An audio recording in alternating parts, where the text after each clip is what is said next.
Hello viewers, welcome to KLR technical. ఈరోజు మనం ఒక ముఖ్యమైన విషయం గురించి తెలుసుకుందాం.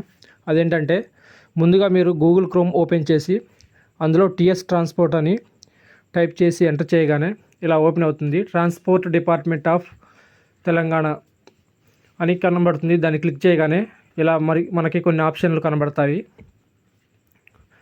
అందుట్లో చూడండి, ఇక్కడ ట్యాక్స్ వెరిఫికేషన్ అని ఉంటుంది. దానిపై క్లిక్ చేయగానే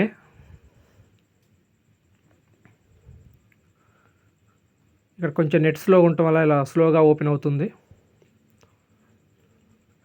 ఇక్కడ చూడండి, ఎంటర్ రిజిస్ట్రేషన్ నెంబర్ ఉంది.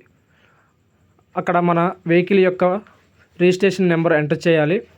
అదేవిధంగా దాని తర్వాత chassis number, last 5 chassis number enter చేయాలి.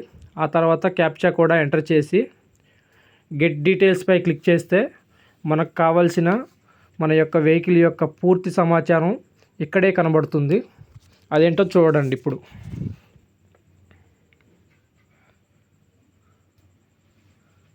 చూడండి, ఇక్కడ మన వెహికల్ యొక్క నెంబరు, ఆ తర్వాత మన వెహికల్ యొక్క ఫిట్నెస్ ఎప్పటిదాకా ఉందనేది మొదటగా చూపిస్తుంది. చూడండి, ఆ తర్వాత పర్మిట్, మన యొక్క వెహికల్ యొక్క పర్మిటు ఏ సంవత్సరం దాకా వ్యాలిడ్ ఉందో కూడా ఇక్కడే తెలుసుకోవచ్చు. ఆ తరువాత ట్యాక్స్, రోడ్ ట్యాక్స్ కూడా ఎప్పటి నుంచి ఎప్పటిదాకా ఉందనేది కూడా ఇక్కడే తెలుస్తుంది. అదేవిధంగా మీరు ఫిట్నెస్ చేయించే టైంలో పొల్యూషన్ సర్టిఫికేట్ ఇచ్చినట్లయితే అది కూడా ఇక్కడే చూపిస్తుంది ఎప్పటిదాకా ఉంది పొల్యూషన్ అనేది. ఆ తర్వాత ఇన్సూరెన్స్ కూడా ఎప్పటిదాకా ఉందనేది కూడా ఇక్కడే చూపిస్తుంది. కాబట్టి ఇలా మన వెహికల్కి సంబంధించిన పేపర్లన్నీ ఫోర్స్లో ఉన్నాయో లేవో ఈ యొక్క పేపర్ మీదే అన్నీ కనబడతాయి. కాబట్టి ఈ పేపర్ తీసుకొని మన వెహికల్ ఉంచుకున్నట్లయితే ఎక్కడైనా పోలీస్ వారైనా, బ్రేక్ ఇన్స్పెక్టర్ వారైనా ఎదురైనట్లయితే ఈ పేపర్ చూపించినట్లయితే మన వెహికల్కి ఉన్నటువంటి పూర్తి సమాచారం వాళ్ళకి తెలుస్తుంది.